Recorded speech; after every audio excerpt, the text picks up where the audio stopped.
This week on Supercars Talk, we take a quiet moment to just sit back and enjoy how beautiful Cam Waters' Monster Mustang is.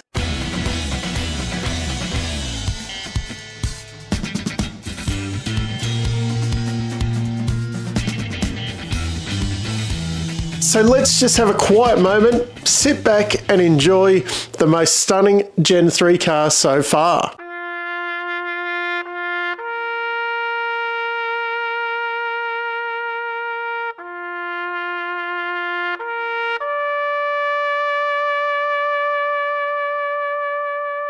Now, this week's episode might look a little bit disjointed. I did pre-record this on Sunday, and then the announcement came out that Cam Waters' livery would be coming out on Monday, so I've had to re-record everything. Re-record the intro because I did a big spiel about how there was obviously rumours going around that Monster had pulled out from Tickford, and I was saying obviously then Tradie had pulled out of Declan Fraser's car because he'd been cruising around without a livery on his car, the same as what Cam Waters had been doing, and that was basically the basis where all these rumours had come from. I was wearing myself a Monster cap and I said, you know, if Monster aren't tipping any money into Tickford this year, you know, I'd gladly take some of that money, and had a few jokes and whatever in there, but it's all kind of irrelevant now because the livery has come out today, which is Monday.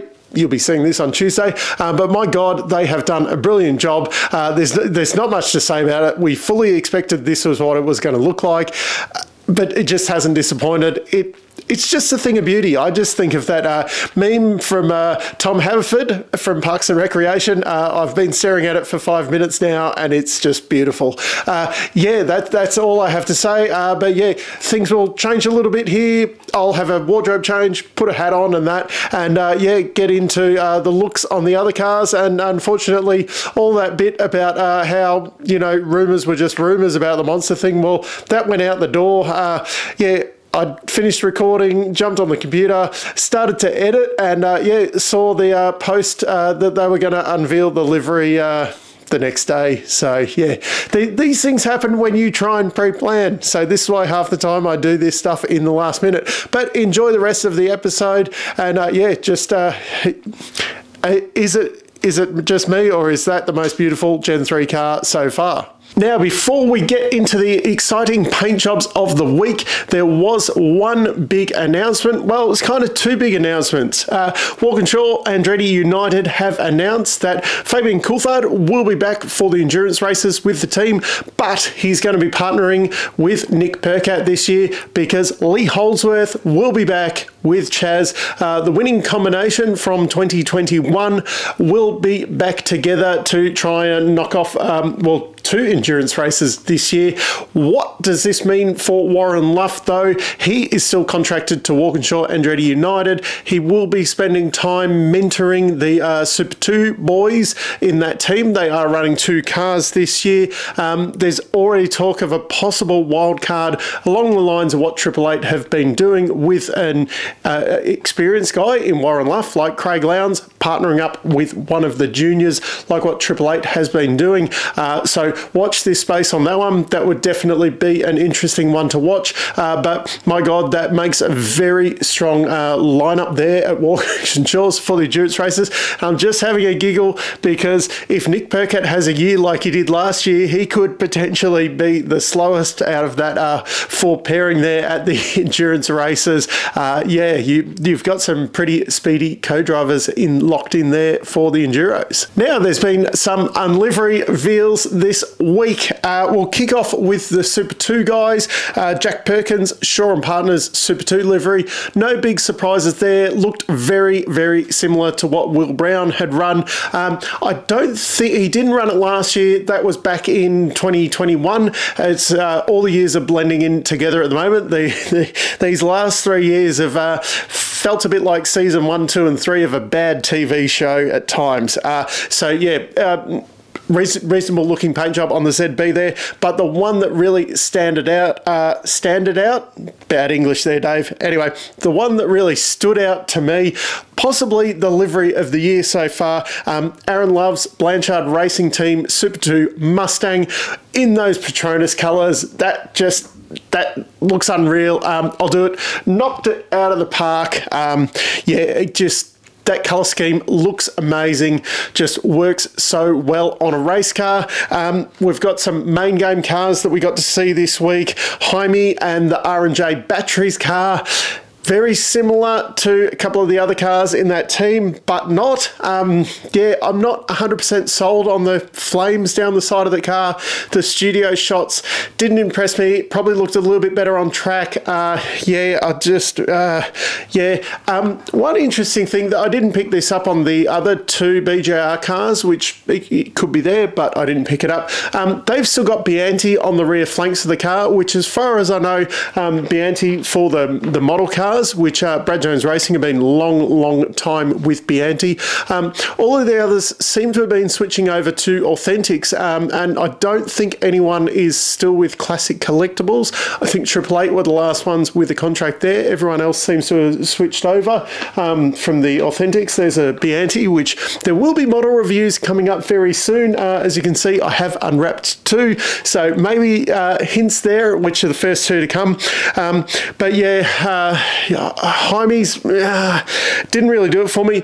Bryce Forward, middies, I don't know, because the middies car always looked really good when he was running in Super 2.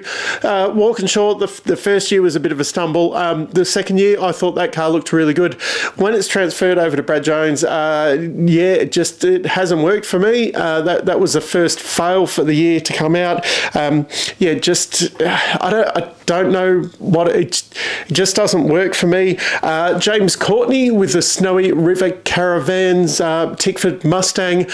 Yeah, that actually impressed with that one. Looks really good. Last year it looked okay. It was a little bit slapped together because it was last minute deal that kind of carried on throughout the year. This looks like they've had the clean sheet of paper. They've been able to work it as a cohesive thing that is going to be going on for the whole year. Very looks good. His old mate Peter Adderton had a bit of a dig about teal on race cars the other day. I think it was because the Optus and teal are saying that teal is not an aggressive colour. Race cars should be orange and black. Just coincidentally, the boost colours that are aggressive and anyway, I quite like James Courtney's car. Looks pretty smart. Jimmy Goulding with his Newlon. Just had to get a Goulding in there. James Golding with his Newlon car. It's that plain look, but I don't know. It's like it's plain, but it's too plain. It's hard to explain. Like I really like Macca Jones's Pete's Hut car because it's so plain. This one, I don't know. I can't explain it. It doesn't excite me too much. A little bit disappointing. I really was, hoping for the Subway thing to happen, but those deals. So a little bit disappointed that we probably won't see the Subway car or the Subway colours on one of the Camaros. Strange that we haven't seen anything from the Slade side, unless once again they're trying to get a little bit out of that news cycle, which I'm assuming that's what Tickford are doing. And then the big one, the one that most of us have been waiting for, I guess, Triple8. Yeah. Now, a lot of people complain about DJR having the same livery every year, but it looks good. Yeah, these guys do change it every year, and sometimes it misses.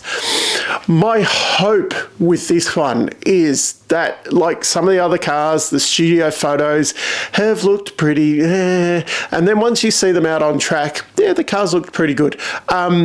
My hope is that this one, maybe they had a bit of inside goss that a lot of other people were going to run a full white car or a lot of white on their cars, and they decided to stray away from that and have kind of bolder, darker colours, so they looked a little bit different. Obviously, with Red Bull and Ampol, you can't go black. Let me know if you like it. I looked at it and it just doesn't work for me. Looks like a Melbourne Football Club jumper that has never excited me.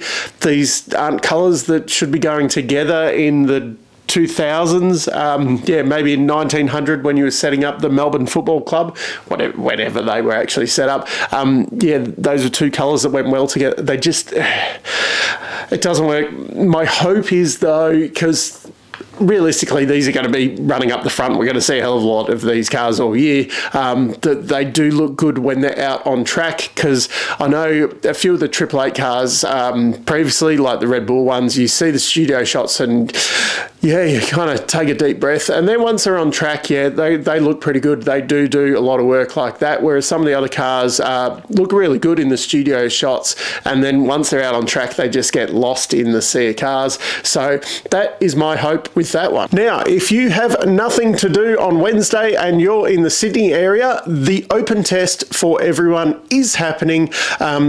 Apparently everyone is going to be there, no exceptions, except for maybe Declan Fraser, who unfortunately has tonsillitis at the moment, so he might not make it. That car will probably run, probably with one of the co-drivers.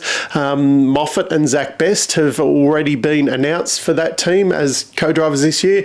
My money right now would be on Moffat having a steer of that rather than Zach Best, with the questions that are going on, whether Zach is actually staying at Tickford or not. But that free to the general public if you can make it there. I was really hoping to be able to do it, but unfortunately, it's a decent drive from Melbourne, so it would have to be essentially 3 days out of the week, and I've kind of got something on Tuesday that I can't really work around, so I don't think I'm going to make it up there for that. But if you do have the opportunity, I'd be going for it, because getting to see the full field of these running around, even though it is a test day, those days are really good. You get kind of full access to the paddock and that, I think, so you can get a little bit closer than what you can on a normal weekend and things like that. Not as much crowds. So I assume the full track is open, so it's a good opportunity to have a walk around and get a few different views, get up in the grandstand, watch from the pits and things like that.